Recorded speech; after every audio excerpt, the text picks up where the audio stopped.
안녕하십니까. 커말9 필기 강사 권호석입니다. 자, 2013년 1회 데이터베이스 일반 기출문제 풀이를 시작을 하겠습니다. 자, 여러분들 강의 잘 따르고 계십니까? 자, 액세스라는 과목 자체가 생소합니다. 여러분들 평소에 사용하는 그런 프로그램이 아니고요. 데이터베이스라는 이 개념 자체도 여러분들이 이해하기 좀 어렵죠. 그래서 기출문제를 이제 풀이를 진행을 하는데 모르는 문제들이 있을 겁니다. 그래서 100% 이해하기는 현실적으로 좀 어렵습니다. 자, 하지만은 같은 문제들을 계속 반복해서 풀이가 진행이 될 겁니다. 그래서 너무 걱정하지 마시고 이해가 안 되는 문제들은 체크를 해 두십시오. 체크해 두시고요. 모든 강의가 다 완강이 되고 난 뒤에 다시 한번 보십시오. 다시 한번 보시면은 그 당시 이해가 안 됐던 문제들도 이해가 되실 겁니다. 그래서 여러분들 머리에 조각조각 나 있는 그런 퍼즐들이 시간이 지남으로써 그것이 하나하나 맞춰지면서 다들 합격하실 수 있는 준비가 다 될 겁니다. 걱정하지 마시고 강의만 잘 따라오시면 됩니다. 다음 중 관계형 데이터베이스에서 사용하는 용어에 대한 설명으로 옳은 것은, 자, 관계형 데이터베이스라는 것은 지금 보시는 것처럼 태블 형태로 해서 이렇게 데이터를 이제 저장하는 방식을 관계형 데이터베이스라고 얘기를 하는 겁니다. 자, 우리가 평소에 많이 보던 그런 형식이죠. 그래서 지금 보시는 이 그림은요, 학생 이제 테이블이라고 합니다. 학생 테이블 혹은 릴레이션, 그리고 개체, 엔티티 이렇게 부릅니다. 다 같은 뜻이에요.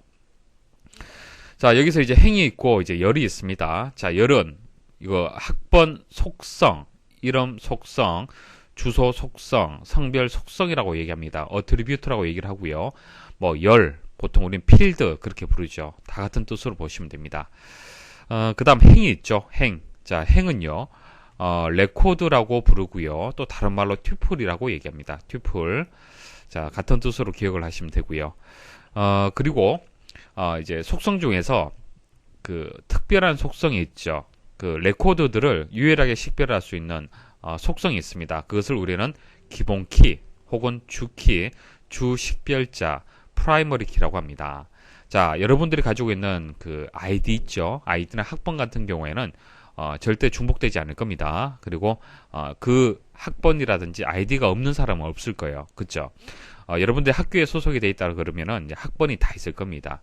자, 그런 이제 중요한 속성을 우리는 기본키다 그렇게 말하죠. 자, 그래서 이게 기본 용어가 되는 거고요. 여기서 이제 몇 가지 추가로 또 말씀을 좀 드려볼게요. 자, 도메인이 있습니다. 도메인.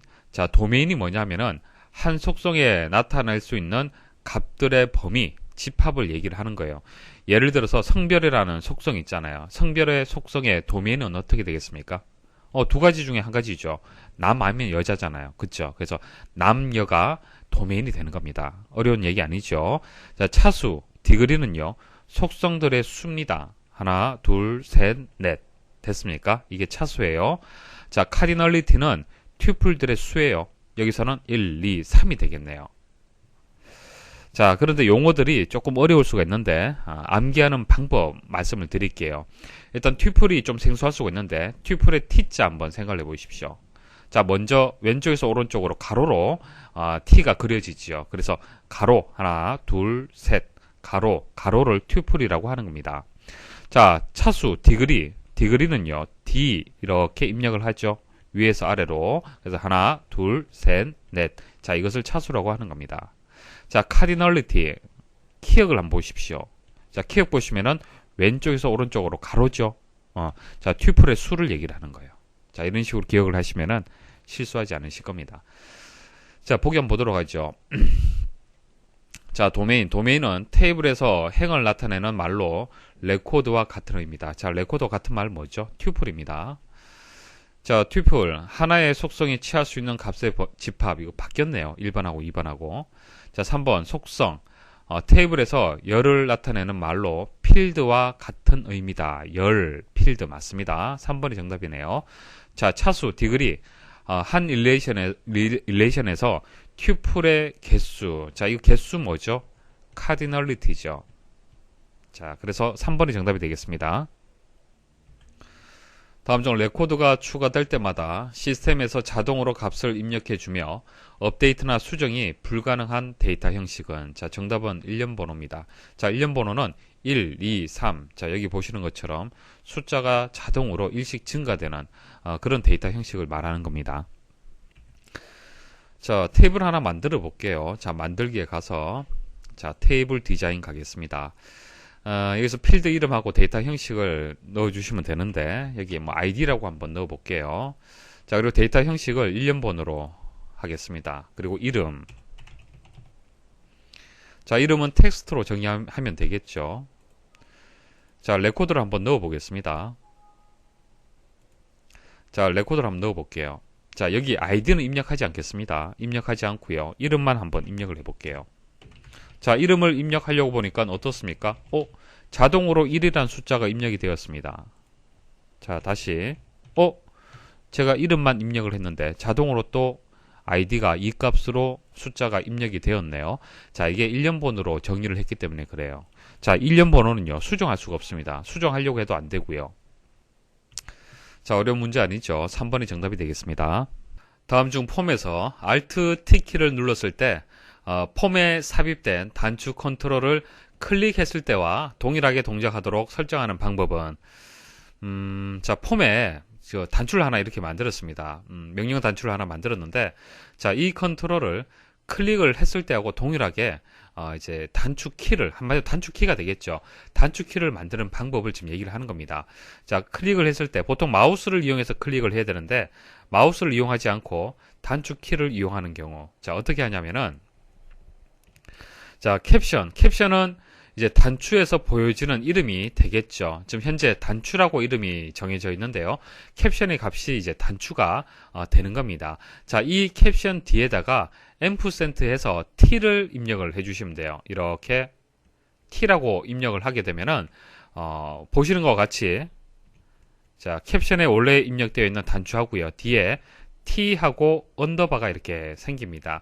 자, 그 말은 Alt키를 누르면은 똑같이 클릭과 동일한 동작을 한다. 자, 그런 뜻이 되는 겁니다. 그래서 캡션에다가 자, 캡션에 정의된 이름에다가 뒤에 %t라고 입력을 하시면 돼요. 그래서 이번에 캡션 속성에 %t라는 글자를 포함시킨다라는 설명이 맞습니다. 폼에서 텍스트 상자 컨트롤에 데이터를 입력하려고 한다. 다음 중 해당 컨트롤에 포커스가 위치할 경우 입력 모드를 한글 또는 영숫자 반자와 같이 입력 상태로 지정하려고 할 때 사용하는 컨트롤의 속성으로 옳은 것은 자, IME 모드라는 것이 있습니다. 속성 중에 자, 보세요. 지금 이름에다가 제가 데이터를 입력을 하잖아요. 데이터를 입력을 하면은 기본적으로 한글로 입력이 됩니다. 자, 여기서 키보드에서 한정키를 눌러서 영문으로 바꿔볼게요. 자, 영문으로 바꾸면 영문 입력되죠.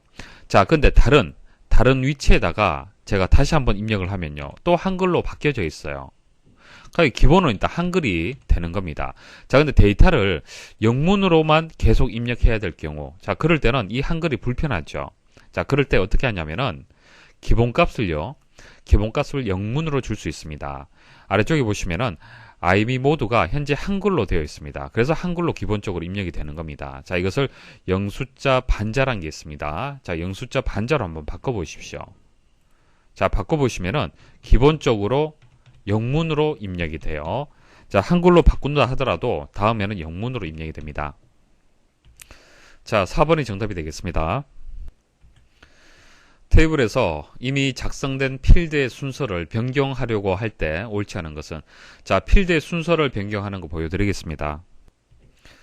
자, 1번 데이터 시트 보기에서 이동시킬 필드를 선택한 후 새로운 위치로 드래그 앤 드롭하여 필드를 이동시킬 수 있다.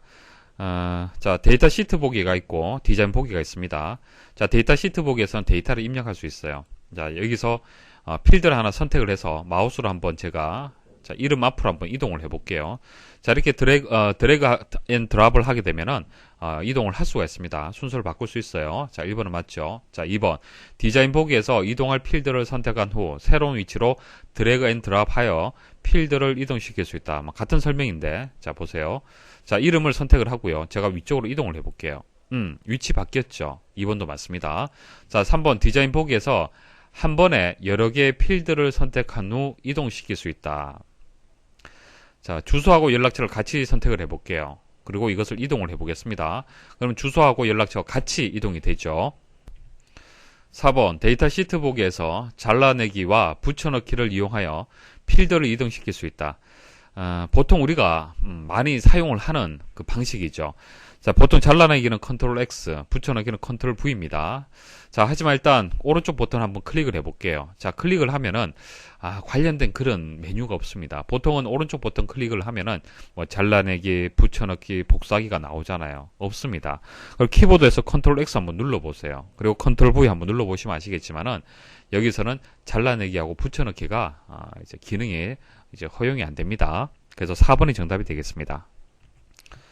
다음 보고서에 대한 설명으로 옳지 않은 것은 단 보고서는 전체 7페이지며 현재 페이지는 4페이지다. 자, 아래쪽에 보시면은 4/7이라고 되어 있죠. 자, 이게 어느 구역에 그 저장된 내용이 되겠습니까?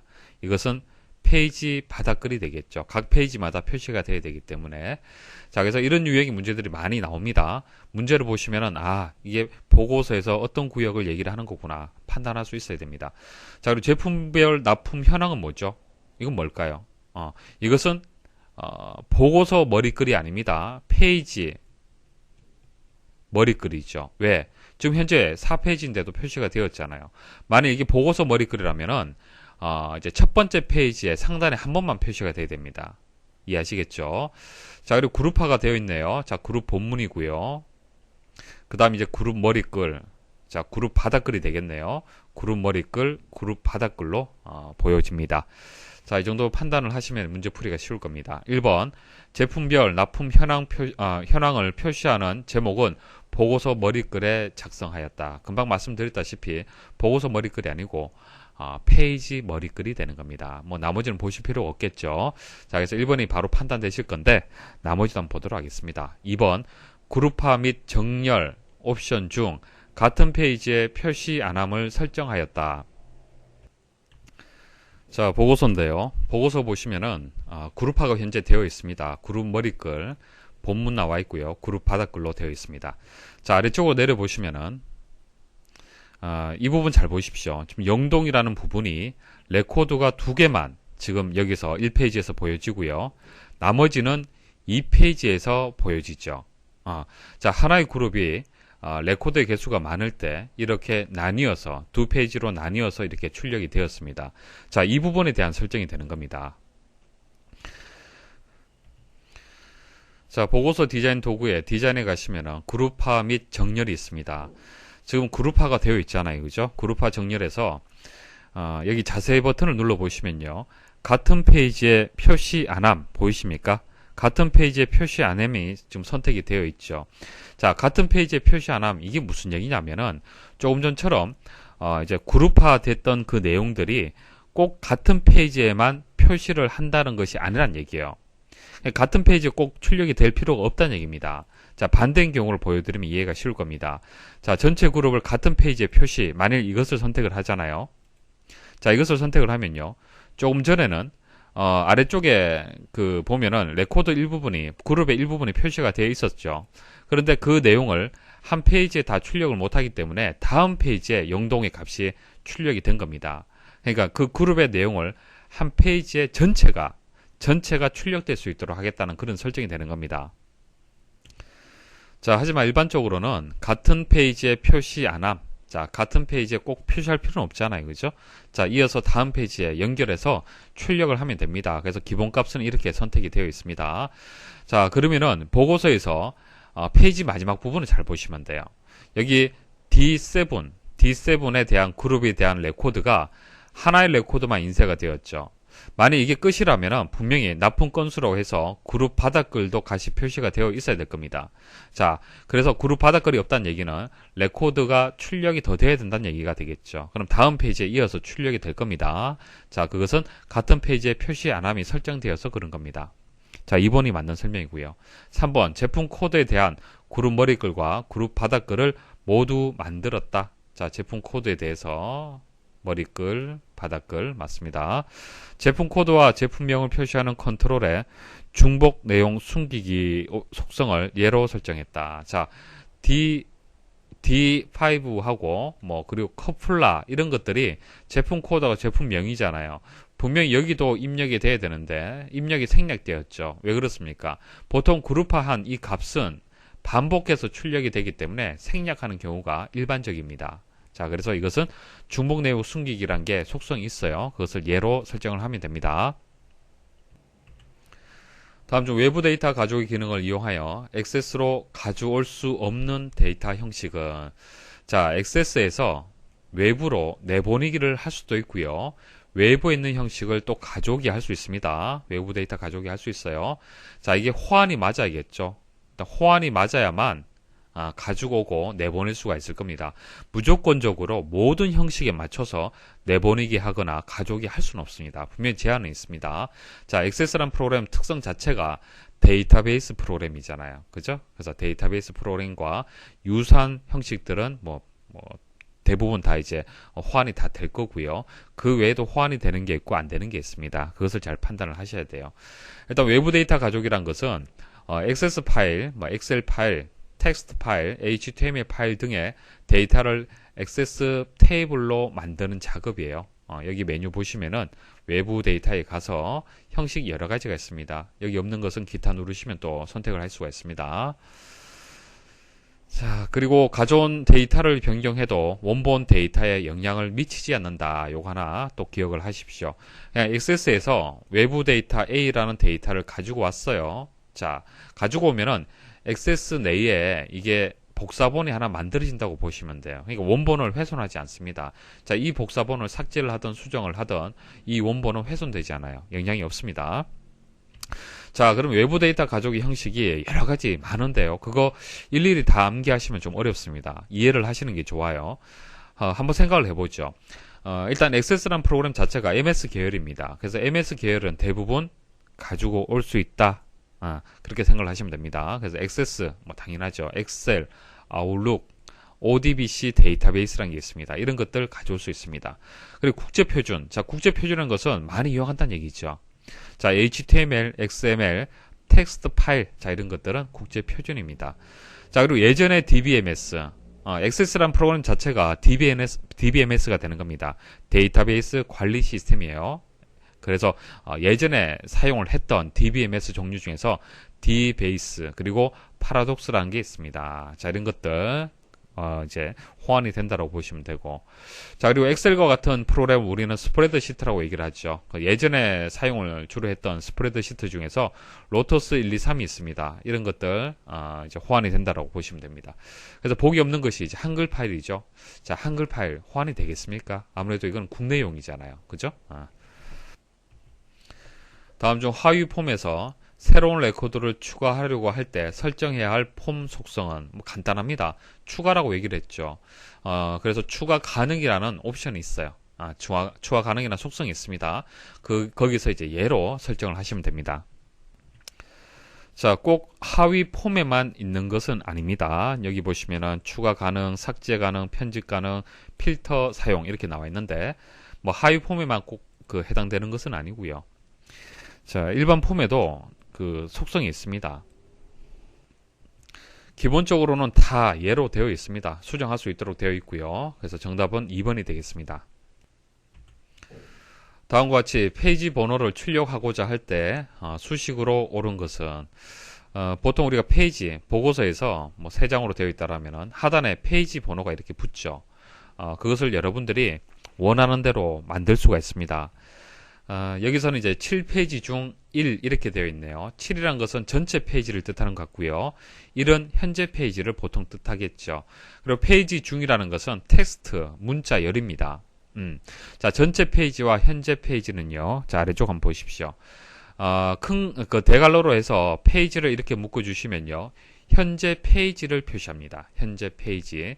그리고 S가 붙게 되면은 전체 페이지를 표시하게 돼요. 미리 약속된 기호입니다. 자, 그리고 큰 따옴표로 이렇게 묶게 되면은 문자열을 뜻하는 거예요. 그래서 페이지를 대갈로가 아니고 큰 따옴표로 묶게 되면 이거는 문자열 페이지가 되는 겁니다. 그냥 그대로 보여지는 거예요. 페이지라는 문자열이. 자, 그리고 앰프센트는 식이나 문자열의 연결을 해주는 역할을 하는 겁니다. 그래서 결과적으로 전체 페이지는 S를 붙여서 이제 대괄호로 해서 묶어 주셔야 되고, 현재 페이지는 그냥 페이지에서 묶어 주시면 됩니다. 그러면 이게 7이 되고 이게 1이 되는 거예요. 그리고 페이지 중 큰 따옴표로 해서 %로 해서 앞뒤를 연결을 해주면 됩니다. 자, 그리고 주의할 점은 7하고 페이지 사이에 중하고 1 사이에 띄어쓰기 되어 있죠. 이 띄어쓰기는 어디에 설정을 해야 되냐면은 문자열, 그러니까 이 페이지 앞에 보면은 이 띄어쓰기가 정의가 되어 있는 겁니다. 지금 띄어쓰기가 되어 있는 거예요. 띄어쓰기 하고 큰 따옴표로 이렇게 묶어줘야 됩니다. 폼이나 보고서에 특정 컨트롤에서 단가 곱하기 수량 곱하기 1 마이너스 할인율과 같은 계산식을 사용하고자 한다. 이때 계산 결과를 소수점 이하 첫째 자리까지 표시하기 위한 함수는, 이 계산식은 뭐 정수로 나올 수도 있고 뭐 실수로 나올 수도 있는 겁니다. 그렇죠? 자, 그 결과는 뭐 어떻게 나올지 알 수가 없는데 이제 그 형식을 바꾸고 싶다는 얘기예요. 무조건적으로 소수점 이하 첫째 자리까지는 표시가 될 수 있도록 강제적으로 형식을 바꿔주고 싶다는 얘기예요. 자, 그걸 하시려면은 포맷 함수를 이용을 하시면 돼요. 포맷 함수. 말 그대로 포맷, 형식을 바꿔줄 수 있습니다. 자, 인수 어떻게 들어간지 한번 보겠습니다. 첫 번째 인수는 변형할 데이터, 대상이 들어가는 거예요. 대상. 여기서 대상이 뭐죠? 등호부터 시작해서 이 수식. 자, 이게 대상이 되는 겁니다. 들어가고요. 그 다음 표시 형식. 표시 형식은 소수점 이하 첫째 자리까지만 표시하면 됩니다. 자, 그래서 0 이렇게 주시면 돼요. 이게 소수 첫째 자리까지 표시하라는 그런 기호가 되겠습니다. 자, 이렇게 표시를 해야만, 예를 들어서 계산 결과가 127이다. 그럼 어떻게 표시가 되겠습니까? 127.0으로 표시가 되는 거예요. 왜? 0. 자, 0은 뭡니까? 0은 사용자 지정, 우리가 정의를 할 때 0하고 샵 있었죠. 숫자 표현을 할 때. 자, 0은 유효하지 않다 하더라도, 값이 없더라도, 지금 소수 첫째 자리 값은 없잖아요. 없다 하더라도 0으로 표시하라 라는 그런 기호가 되죠. 샵 같은 경우에는 유효하지 않으면 생략하는 그런 기호가 되는 겁니다. 여기서는 소수 이하 첫째 자리까지 표시하라고 했기 때문에 여기 부분에 0이 입력이 돼야 됩니다. 다음 중 SQL문에서 해빙문을 사용하는 조건을 설정할 수 있는 것은, 자, 이건 뭐 간단한 문제죠. select from, 보통 select from을 이용을 해서 우리 검색을 합니다. 검색을 하죠. 자, 근데 확장을 해서 좀 복잡한 처리를 할 때는 그룹 바이도 들어올 수도 있고요. 오더 바이도 들어올 수 있습니다. 오더 바이는 정렬입니다. 정렬을 할 때 쓸 수 있는 구문이고요. 그룹 바이는 말 그대로 그룹이에요. 그룹 설정하는 겁니다. 해당 필드에 대해서 그룹화를 해서 처리를 할 때, 그때 해빙이란 것은 그 그룹에 대한 조건을 정의할 때 해빙절이 들어가는 겁니다. 그럼 어디에 사용이 되겠습니까? 1번 그룹 바이 절에 이용이 되겠죠. 다음 중 보고서 작성 시 레코드 정렬에 대한 설명으로 옳은 것은, 자, 보고서에서 정렬을 할 때, 자, 이와 같이 그룹 정렬 및 요약이라는 창을 보실 수가 있죠. 볼 수가 있는데 한번 보도록 하겠습니다. 1번에 보시면은 보고서에서 필드나 식을 기준으로 7개까지 정렬할 수 있다. 7개라는 이 수치가 틀렸습니다. 10개가 맞습니다. 그래서 1번은 설명이 틀렸고요. 2번 특정 필드를 기준으로 오름차순 또는 내림차순 정렬할 수 있다. 선택할 수 있잖아요. 그죠? 맞는 설명이 되고요. 3번 정렬할 필드나 식을 선택하면 기본적으로 내림차순 설정된다. 아닙니다. 기본적으로는 오름차순으로 설정이 됩니다. 자, 4번 그룹에 대해서는 머리글이나 바닥글을 표시할 수 없다라고 했는데 아니죠. 머리글 구역을 설정할 수도 있고 바닥글 이제 구역을 또 설정을 할 수 있습니다. 그래서 여기서는 2번이 정답이 되겠습니다.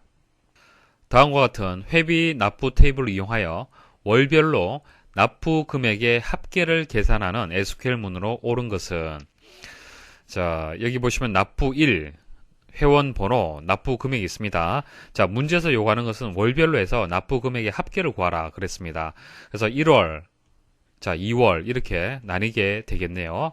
자, 여기서부터 여기까지가 이제 납부 금액이 있는데 이 합계를 구할 수 있어야 되고요. 그리고 2월에 대한 또 납부 금액의 합계를 또 구할 수 있어야 됩니다. 그래서 그룹이라는 개념이 들어갑니다. 그래서 그룹 바이 절이 들어가줘야 돼요. 근데 1번에 보시면요. 그룹 바이 절이 들어가긴 들어갔는데 납부 1을 그대로 이용을 했네요. 납부 1 필드를 그대로 이용을 했는데, 자, 납부 1 필드를 보시면은 연, 월, 일로 구성이 되어 있습니다. 여기서 필요한 것은 월만 추출을 해줘야 돼요. 그렇죠? 그래서 납부 1로 하시면 안 되고 먼스가 붙어야 됩니다. 먼스 함수를 이용을 해서 월을 추출을 해줘야 됩니다. 그래서 1번은 설명이 틀렸습니다. 자, 그리고 또 하나 3번하고 4번이 또 틀렸는데요. 보세요. 플럼 다음에 그룹 바이 들어가고요. 웨얼절이 들어갔습니다. 이거 안 됩니다. 그러니까 순서가 select, 플럼, 웨얼 이게 기본이죠. 그 다음 그룹 바이 이렇게 들어가줘야 됩니다. 그래서 순서가 바뀌었습니다. 그래서 3번이 틀렸고요. 자, 이것도 틀렸습니다. 그래서 2번이 이제 바른 표현이 되겠습니다. 자, 그룹 설정을 했고, 자, 그때 필요한 월과 납부 금액의 합계를 구하는, 자, 2번이 정답이 되겠습니다. 다음 중 쿼리에 대한 설명으로 옳지 않은 것은, 자, 1번 쿼리는 테이블의 데이터를 이용하여 사용자가 원하는 형식으로 가공하여 보여줄 수 있다. 맞습니다. 이제 테이블에 있는 내용을 가지고 이제 쿼리라는 것이 만들어지는 거예요. 자, 테이블에서 이제 쿼리가 만들어지고, 그 다음 이제 보고서라든지 폼이 있죠. 보고서라든지 폼 같은 경우에는 테이블에서 만들어질 수도 있고, 쿼리에서도 만들어질 수도 있습니다. 자, 그리고, 쿼리에서 또 다른 쿼리를 또 만들 수도 있어요. 이런 식으로 좀 구성이 됩니다. 자, 이거 머리에 두시고 문제 풀이하시면 됩니다. 2번, 테이블이나 다른 쿼리를 이용하여 새로운 쿼리를 생성할 수 있다. 가능합니다. 이제 테이블이나 쿼리를 이것도 조인을 해서 또 이렇게 쿼리를 만들 수도 있어요. 그러니까 테이블 원본을 가지고 쿼리를 뭐 여러 개 만들 수도 있고, 쿼리는 또 쿼리를 가지고 또 만들 수도 있고 그런 겁니다. 자, 3번, 쿼리는 단순히 조회 이외에도 데이터의 추가, 삭제, 수정 등의 작업을, 수정 등을 수행할 수 있다. 자, SQL 생각하시면 됩니다. SQL에서 insert, 그리고 delete, 그리고 update, 뭐 select 이런 것들이 있잖아요. 그죠? 자, 조회는 select가 되는 거고요. 자, 추가하는 것은 그 insert가 되는 거고요. 삭제는 delete, 그리고 수정은 update입니다. 자, 이런 것들이 쿼리에서 다 이루어지는 거예요. 자, 그래서 쿼리에서 테이블에 대한 어떤 조작된 결과를 만들어내게 되는 겁니다. 4번, 쿼리를 이용하여 추출한 결과는 폼과 보고서에서만 사용할 수 있다. 이거 설명 틀렸습니다. 자, 금방 말씀드렸다시피 쿼리를 가지고 또 쿼리를 만들 수가 있습니다. 그래서 폼과 보고서에서만이라고 설명을 했기 때문에 틀렸습니다. 다음 중 하위 폼에 대한 설명으로 옳지 않은 것은, 자, 하위 폼이란 것은 기본이 되는 폼 안에 있는 폼을 하위 폼이라고 얘기를 합니다. 자, 오른쪽 그림 한번 보십시오. 자, 이 바깥쪽에 있는 폼이 기본 폼이에요. 자, 기본 폼 안에다가 이 폼이 하나 또 있네요. 그쵸? 자, 이것을 하위 폼이라고 얘기합니다. 자, 이렇게 하위 폼 형식으로 만드는 이유가, 자, 보세요. 여기 코드가 하나 입력이 됐죠. 자, 코드가 하나 입력이 되면은 거기에 그 대응되는 성명하고 코드가 이렇게 표시가 됩니다. 그러니까 해당 그 부서에 따른 그 성명들을 다 볼 수가 있는 거예요. 그러니까 여기 하나 선택을 하면은 여기 여러 개의 레코드들을 한꺼번에 볼 수가 있습니다. 그래서 일대다의 관계를 효과적으로 표시할 수 있는 그런 방식이 하위 폼 방식이 되는 겁니다. 그러니까 하나의 폼에서 두 개의 폼의 어떤 관계를 일대다의 관계를 효과적으로 볼 수가 있잖아요. 그렇죠? 자, 그것 때문에 하위 폼을 이용을 하는 겁니다. 자, 보기 한번 보도록 하겠습니다. 하위 폼은 테이블 쿼리나 다른 폼을 이용하여 작성할 수 있다. 자, 하위 폼이라고 해서 무조건 폼을 가지고 온다는 것이 아니고요. 테이블이나 쿼리를 이용을 해서 테이블을 이용해서 폼을 만들 수 있잖아요. 쿼리를 이용해서 폼을 또 만들 수도 있습니다. 그렇기 때문에 테이블을 가져와도 하위폼 만들 수 있고요. 쿼리를 가져와도 하위폼 만들 수 있습니다. 하위폼 만들 때 하위폼 만드는 또 마법사가 또 그 지원이 됩니다. 그래서 쉽게 테이블이나 쿼리, 폼 이용해서 하위폼 만들 수 있습니다.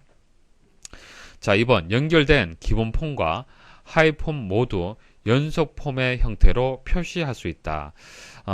폼을 이제 표시하는 방식이 크게 이제 연속 폼이 있고요. 단일 폼이 있습니다.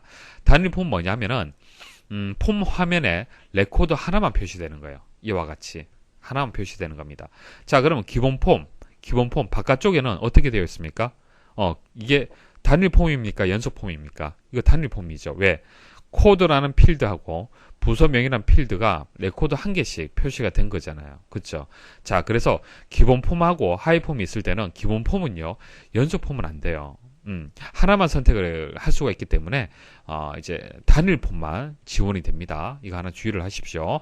기본 폼에서는 단일 폼 형태만 지원을 하고요. 하이폼은 당연히 여기 보시면 아시겠지만은 연속폼 형태가 지원이 되겠죠.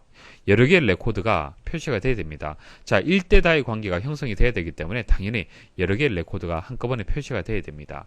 자, 그래서 하이폼은요, 제한이 없습니다. 단일폼으로 해도 되고 연속폼으로 해도 되고 상관이 없습니다. 그래서 정답은 2번이 되겠습니다. 3번, 사용할 수 있는 하이폼의 개수에는 제한이 없으나 하이폼의 중첩은 7개 수준까지만 가능하다. 그러니까 여기 기본 폼이 하나 있으면은 여기에다가 하이폼을 뭐 여러 개 이렇게 둘 수 있다는 얘기입니다. 여러 개 둘 수 있는데 여기서 중첩은 7개 수준까지만 된다라고 얘기를 했잖아요. 중첩이라는 것은 하이폼 안에 있는 또 다른 하이폼을 얘기를 하는 겁니다. 그러니까 여기에 하이폼이 하나 있는데 여기에다가 또 하이폼을 하나 넣어요. 또 그 안에 또 넣습니다. 또 넣습니다. 자, 이거 7개까지 가능하다는 얘기입니다. 이거 맞는 설명이에요. 4번, 기본 폼과 하이 폼을 연결할 필드에 데이터 형식은 같거나 호환되어야 된다. 자, 여기 분명히 그 코드를 선택을 했을 때 하이 폼에서 그 값이 바뀐다는 얘기는 이제 기본 폼에 있는 필드하고요, 하이 폼에 있는 필드하고 연결이 되어 있는 거예요. 연결이 되어 있는 겁니다. 자, 그 연결 필드가 데이터 형식은 같거나 호환되어야 된다는 얘기입니다. 그러니까 무조건 뭐 여기는 코드니까 여기도 코드가 돼야 된다, 그것은 아닙니다. 같을 필요는 없는데 형식은 이제 같아야 된다는 얘기예요. 그러니까 그 컨트롤이 같을 필요까지는 없는데 그 해당 컨트롤의 데이터 형식이 있잖아요, 그죠? 그 형식이 같거나 호환이 되어 있어야만 연결이 된다는 얘기입니다. 다음 데이터베이스 관련 용어 중에서 성격이 다른 것은 뭐 보면 바로 답이 나오겠네요. 자, 나머지는 데이터베이스 언어 종류입니다. 정의어, 조작어, 제어어, DDL, DCL, DML, DCL 이렇게 세 가지가 있습니다. 그래서 세 가지는 데이터베이스의 이제 언어의 종류가 되고요. DBA는 A가 어드미니스트레이터를 얘기를 하는 겁니다. 그래서 데이터베이스 관리자를 뜻하는 거예요. 2번이 정답이 되겠습니다. 다음 중 레코드 셋 개체에 대한 설명으로 옳지 않은 것은, 자, 마지막 문제인데요. 실기에 들어가서는 레코드 셋에 대해서 상세하게 말씀을 드립니다. 하지만은 필기에서는 뭐 그렇게 중요하지 않기 때문에 간단하게 개념을 설명을 드리겠습니다. 자, 레코드 셋이라는 개체를 여러분들이 이해를 하시려면요, ADO라는 기술에 대한 개념을 이해를 하셔야 됩니다. ADO가 뭐냐 하면요, 마이크로소프트사에서 만든 건데요, API가 되는 겁니다. API. 그냥 어플리케이션 프로그램 인터페이스예요. 뭐 간단하게 말씀드리면 이렇습니다. 지금 여러분들이 액세스라는 프로그램 이용을 해서 테이블 만들고 쿼리 만들고 보고서 만들고 폼 만들고 이런 식으로 데이터베이스를 접근을 해서 이용을 하고 있죠. 그죠? 자, 액세스라는 프로그램을 이용을 하고 있는데요. 근데 여러분들 일상생활에서 데이터베이스를 이용할 때 액세스 이용합니까? 아니죠. 만일 기사 퍼스트 홈페이지가 있으면요, 자, 이 기사 퍼스트 홈페이지는요, 정보를 홈페이지에 담은 것이 아니라 데이터베이스에 담아 두고요, 홈페이지하고 데이터베이스하고 이렇게 연결을 해 두었습니다. 자, 그래야만 여러분들 사용자가 이 기사 퍼스트 홈페이지를 통해서 정보를 찾아낼 수가 있는 거예요. 그러니까 사용자 입장에서 데이터베이스를 직접 접근할 수는 없습니다.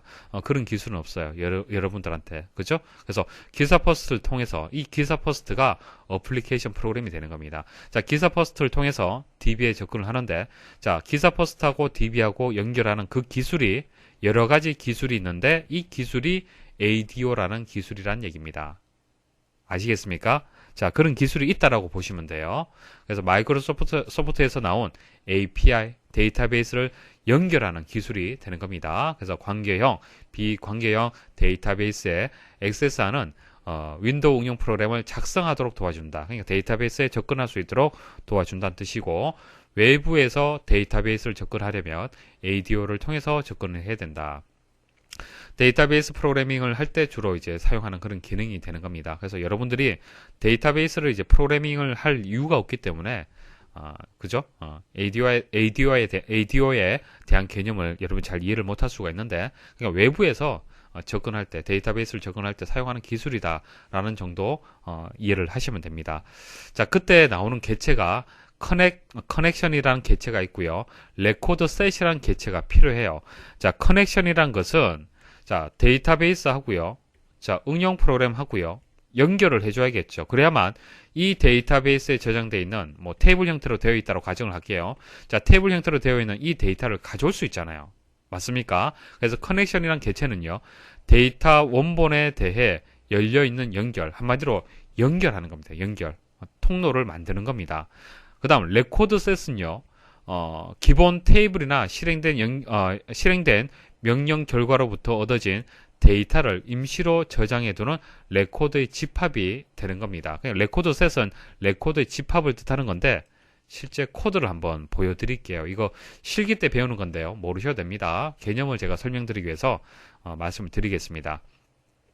자, 금방 말씀드렸다시피 데이터베이스가 있고, 자, 외부에서 이 데이터베이스에 접근을 하려면요, ADO에 대한 그 기술을 이용을 해야 됩니다. 자, 그 기술을 이제 그 프로시저에서 입력을 한 겁니다. 그래서 여기 보시면은 ADODB를 이제 연결을 하는데, 레코드 셋이라는 것을 변수로 해서, dim해서 변수로 해서 RS라고 선언을 했습니다. 여기서 RS는 레코드 셋의 앞글자를 따와서 이제 변수 이름을 정했습니다. 그래서 여기서 이제 변수를 선언했어요. 레코드 셋이라는 변수를 선언하고, 그 다음 셋을 이용을 해서 할당을 했습니다. 할당을 하고, 그 다음 여기 보시면은 커넥션이라고 해서 이제 데이터베이스를 연결을 했는데요. 이게 무슨 얘기냐면은, 자, 데이터베이스에 일단 연결을 한 거예요. 연결을 하고요. 그 다음 연결을 해서 가져오잖아요. 그죠? 여기 아래쪽에 보시면은 셀렉트문을 이용을 해서 조건에 맞는 그때의 이제 필드의 값들, 레코드의 값들을 가지고 와야 됩니다. 그럼 그 가져온 값을 저장할 수 있는 변수라는 공간이 필요합니다. 그 이름이 RS라는 얘기예요. 그래서 그 RS라는 변수의 성질은요, 데이터 형식은요, 레코드 셋입니다. 그래서 레코드 셋이라는 것은 레코드의 집합을 뜻하는 겁니다. 자, 가져오게 되면 레코드 단위에서 가지고 와요. DB에서 가지고 올 때. 아시겠습니까? 그래서 자세한 것은 모르셔도 되고, DB에서 가지고 와서 처리를 이렇게 하게 되면은 아래와 같이 이런 데이터, 레코드 단위로 해서 내가 필요로 하는 데이터들을 보실 수가 있는 겁니다. 자, 그래서 레코드 셋 개체는요, 쿼리, 그러니까 셀렉트를 하게 되면은 레코드 단위로 해서 이제 가져오기 위해서 필요한 그런 개체가 되는 겁니다.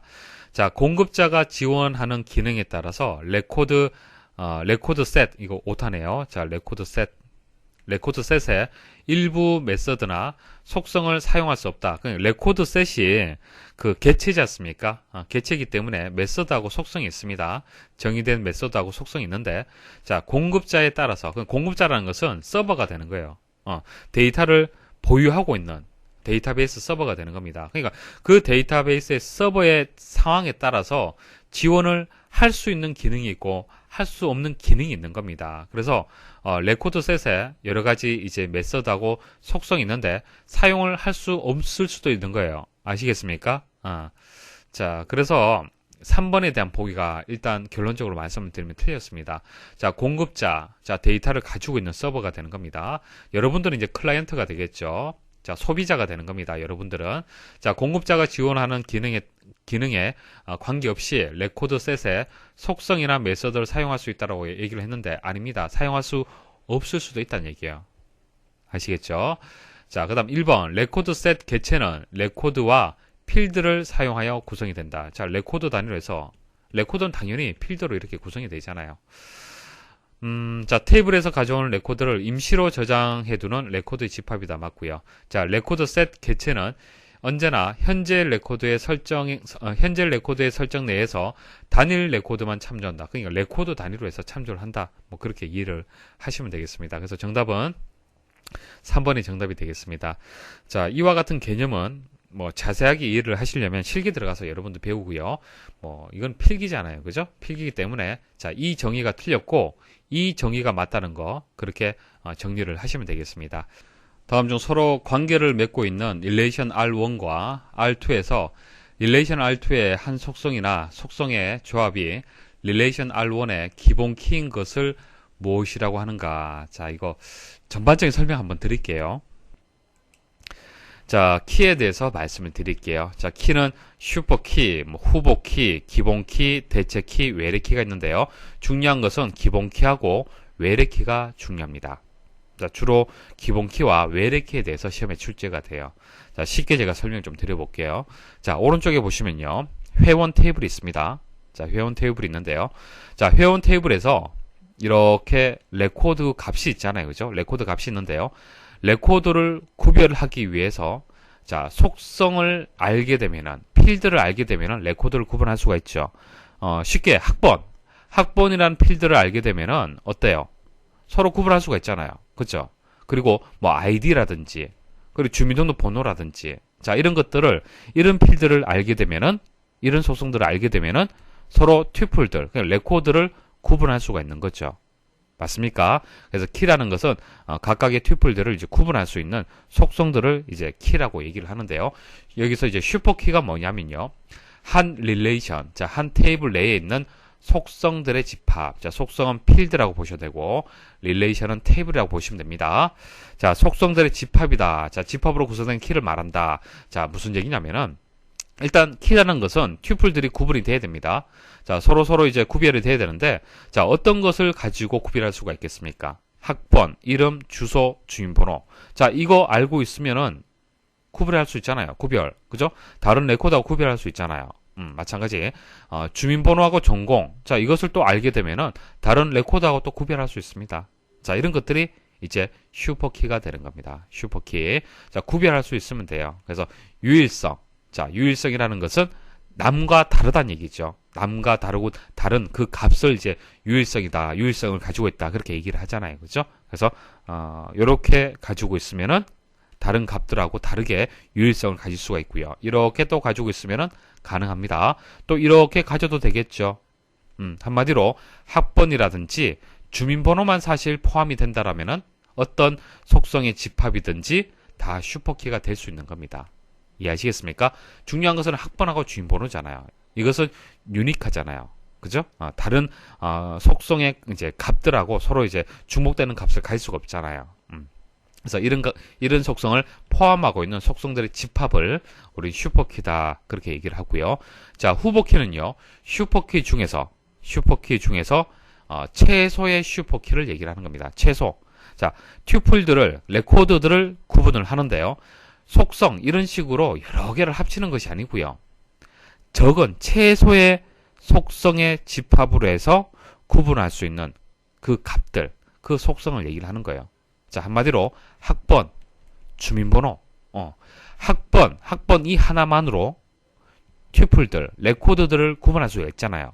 자, 주민번호 하나 있으면은 구별할 수 있잖아요. 맞습니까? 자, 이게 후보키가 되는 거예요.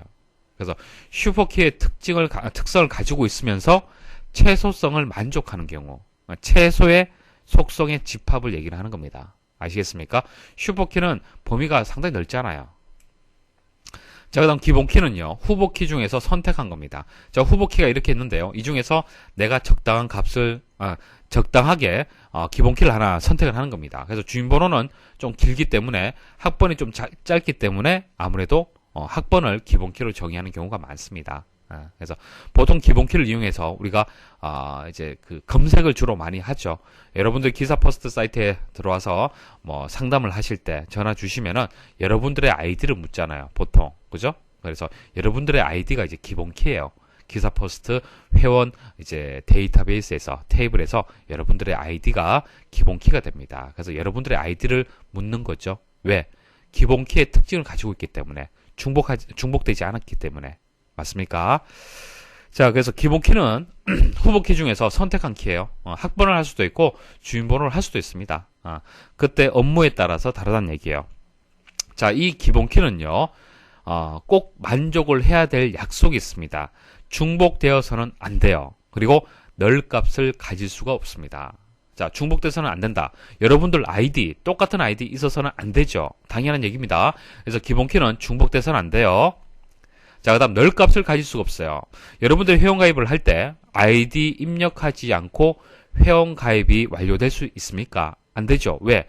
자, id는 기본 키로 데이터베이스에서 이용이 돼야 되는데 이 id라는 것은 중복될 수도 없고 널값, 그러니까 아무 값이 없는 상태, 그 상태에 존재해서는 안 된다는 얘기예요. 아시겠죠? 자, 이런 기본 키의 특징을 가지고 있습니다. 자, 그다음 대체키라는 것은 후보 키 중에서 기본 키를 제외한 속성. 자, 만일 학번을 기본 키로 정의했다라면은 이제 주민번호가 대체키가 되는 겁니다. 자, 그다음 외래키는 자, 어떤 테이블에서 다른 테이블을 참조할 때 참조 기준이 되는 속성으로서 참조하고자 하는 테이블의 기본 키와 같다. 자, A라는 테이블, B라는 테이블이 있습니다. A라는 테이블에서 ID가 기본 키예요. 자, 그럼 이 두 개의 테이블이 서로 관계 형성이 된다. 그러면은 동일하게 자, 이것을 속성으로 가지고 있죠. 자, 이것을 우리는 외래키다. 그렇게 얘기를 합니다. 그래서 외래키라는 얘기가 나오면은 참조하고 관련이 있습니다. 참조. 자, B 테이블이 A 테이블을 참조하는 거죠. 참조하려면은 A 테이블의 기본 키가 B 테이블의 외래 키로 이렇게 전이가 되어야 됩니다. 존재해야 됩니다. 자, 그래서 그림을 통해서 말씀을 드리면은 후보 키가 이제 바깥쪽 영역이 되는 거고요. 후보 키 중에서 최소가 되는 것이 슈퍼 키 중에서 최소가 되는 것이 후보 키가 되는 거고, 후보 키 중에서 선택한 키가 기본 키가 되는 거고, 남은 것은 대체 키가 되는 겁니다. 자, 무결성에 대해서 말씀을 드릴게요. 자, 제약 조건이라고 얘기를 하는데요. 광경 데이터베이스는요. 자, 일관성 그리고 무결성을 유지를 할 수 있습니다. 맞죠? 자, 데이터베이스를 사용하는 이유가 되는 겁니다. 자, 그러면은 일관성하고 무결성을 유지하려면은 어떤 제약 조건이 있어야 되는 거예요. 규칙이 있어야 됩니다. 규칙. 무조건적으로 데이터를 함부로 다루게 되면은 일관성이라든지 무결성을 유지할 수가 없어요. 그래서 규칙, 제약 조건을 정해뒀습니다. 자, 그 약속에 준해서 데이터를 관리를 해야 돼요. 데이터를 수정하고 삽입하고 삭제를 해야 되는 겁니다. 자, 그 규칙을 지금 이제 말씀을 드리는 겁니다. 자, 위쪽에 보시면은 성적 관리 테이블이 있죠. 성적 관리 테이블이 있습니다. 학번, 이름, 핸드폰 번호, 주소, 선택 과목, 담당 교수, 성적 이렇게 있어요. 근데 자세히 보시면요. 자, 여기 보시면은 널 값이 입력이 되었네요. 널 값. 값이 존재하지 않죠. 값이 존재하지 않습니다. 근데 여러분들이 데이터베이스를 구축을 하면요. 데이터베이스 설계를 할 때요. 잘못 설계하게 되면은 이렇게 기억 공간의 낭비가 많이 발생을 합니다. 기억 공간의 낭비. 자, 널이란 것은 정보 부재, 정보가 없는 상태인데요. 기억 공간은 차지해요. 기억 공간은 차지합니다. 지금 현재 테이블 하나만 봐서 그렇지, 데이터베이스 내에는요, 수도 없이 많은 테이블들이 있습니다. 자, 그 테이블들이 이렇게 널 값을 가지고 있다라고 생각을 해보십시오. 그럼 기억 공간이 어떻게 허비되는 공간이 많다는 얘기예요. 그래서 어떻게 하냐면은 자, 테이블을 분리합니다. 분리를 해버려요. 그래서 앞쪽 부분을 이렇게 떼어내고요. 뒤쪽 부분을 또 떼어냅니다. 자, 떼어내고 보니까 어떻습니까? 널이라는 공간이 없잖아요. 없잖아요. 그죠? 그래서 기억 공간을 좀 더 효율적으로 사용을 할 수가 있습니다. 자, 이거 다음에 말씀을 드릴 건데 이것을 우리는 정규화라고 얘기를 하는 거예요. 정규화. 테이블을 분리하는 과정. 자, 분리하는 것을 정규화라고 얘기를 하는데요. 자, 뒤에 또 다시 설명드릴 기회가 있을 겁니다. 자, 이렇게 해서 이제 테이블을 분리를 하게 되면은 이렇게 넣을 공간이 없어집니다. 자, 없어지고요. 자, 위쪽에서 다시 한번 보십시오. 자, K001이 주소가 이렇게 되고 선택 과목, 담당 교수, 성적 이렇게 우리가 알 수가 있잖아요. 그죠? 그다음 K003은 선택 과목이 없고 담당 교수가 없고 성적이 없다는 것을 알 수가 있어요. 맞습니까? 하나의 레코드로 해서 이렇게 입력이 되었기 때문에 이제 주소, 자, 앞부분하고요. 뒷부분이 서로 연결이 됩니다. 관계가 이제 연결이 되는 거잖아요. 그렇죠? 그런데 테이블을 분리하고 보니까 기억 공간의 낭비는 없어졌는데 어떻게 되었습니까? 자, K001이 선택 과목이 이건지 알 수가 없다는 얘기예요. 맞습니까? 서로 관계 형성이 안 됐잖아요. 그럼 어떻게 하면 되는 거예요? 그렇죠? 기본 키, 상위 테이블에 있는 기본 키를요, 하위 테이블에서 그대로 가지고 오는 겁니다. 이렇게 가지고 와요.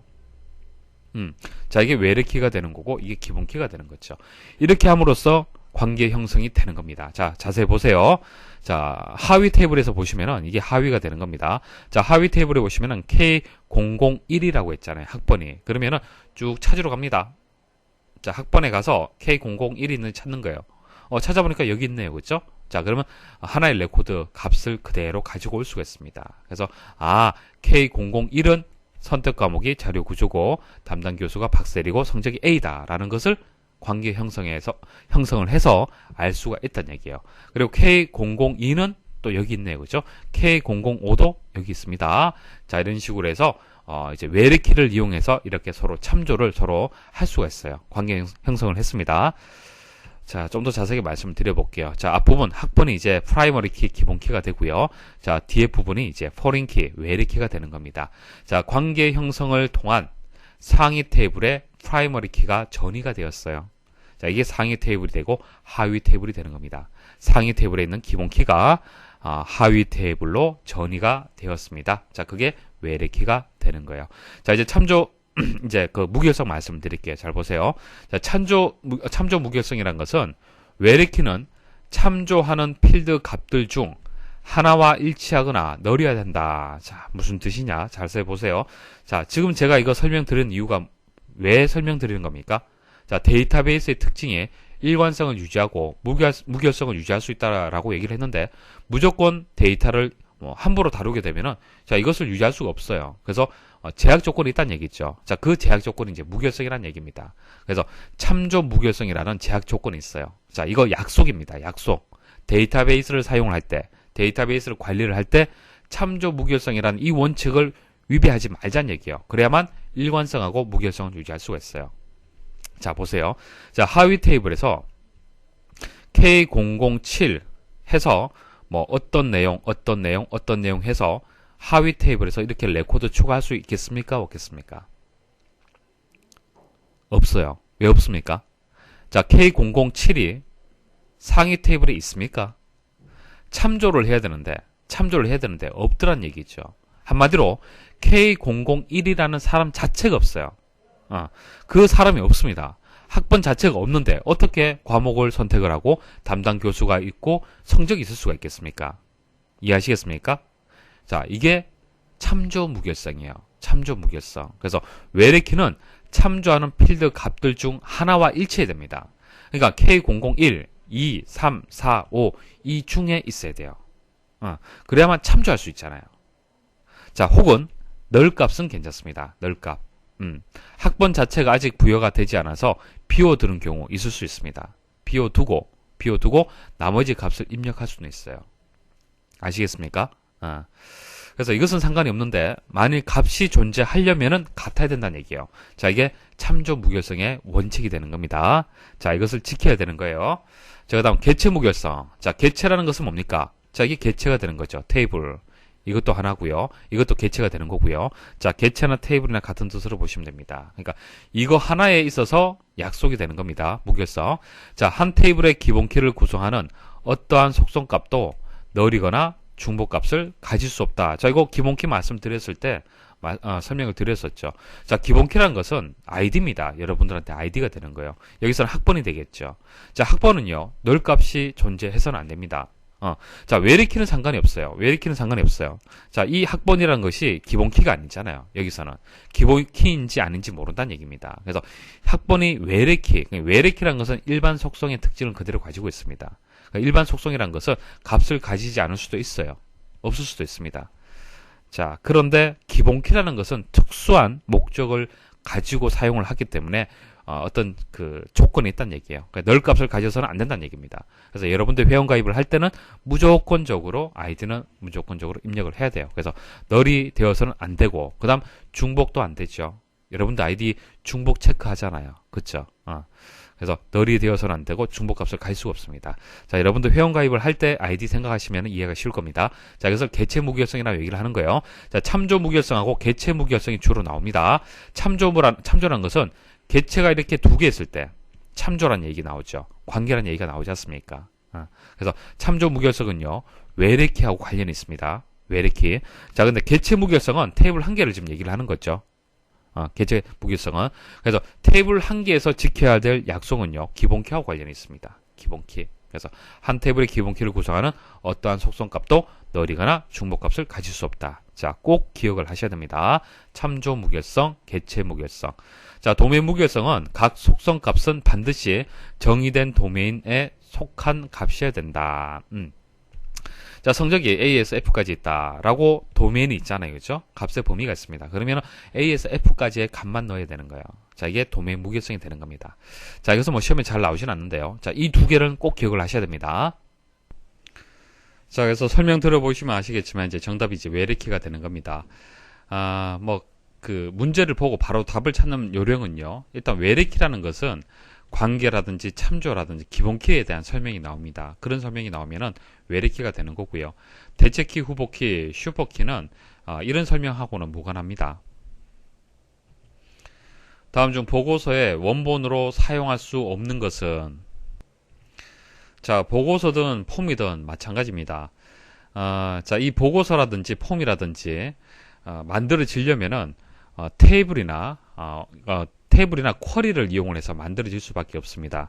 자, 그래서 여기 보시면은 레코드 원본이라는 부분에 이렇게 입력이 되어 있죠.